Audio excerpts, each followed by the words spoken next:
অসমৰ জনপ্ৰিয় মোহময়ী অভিনেত্ৰী বৰষাৰাণী বিষয়াক দেখা গ'ল চাহপাত টুকি থকা।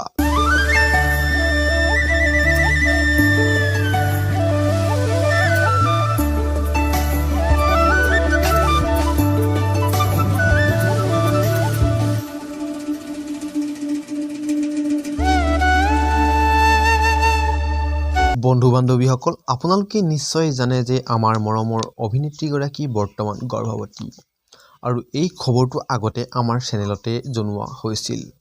বন্ধু-বান্ধৱীসকল, আপোনালোকৰ মনত নিশ্চয় এতিয়া এটাই প্ৰশ্ন, আমাৰ সকলোৰে মৰমৰ অভিনেত্ৰীগৰাকী এনেকুৱা অৱস্থাত কিয় চাহপাত টুকিবলৈ পঠাইছে স্বামী ভাস্কৰ বৰুৱাই।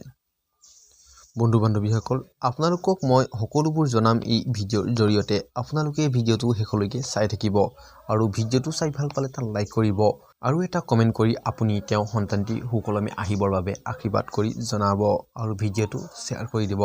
যদি চেনেলটোত প্ৰথম আহিছে চেনেলটো ছাবস্ক্ৰাইব কৰি দিব। বন্ধু-বান্ধৱীসকল, আমাৰ ভুল হৈছে, আচলতে অভিনেত্ৰী বৰষাৰাণী বিষয়াৰ চাহপাত টুকিবলৈ যোৱা নাই। তেওঁৰ যোৰহাটৰ ঘৰৰ ওচৰত এখন চাহ বাগিচাৰ ধুনীয়া এটা সৌন্দৰ্য দেখি তেওঁ স্বামীৰ হাতেৰে কেইখনমান ফটোহে তুলিছিল আৰু ছ'চিয়েল মিডিয়াত আপলোড কৰিছিল।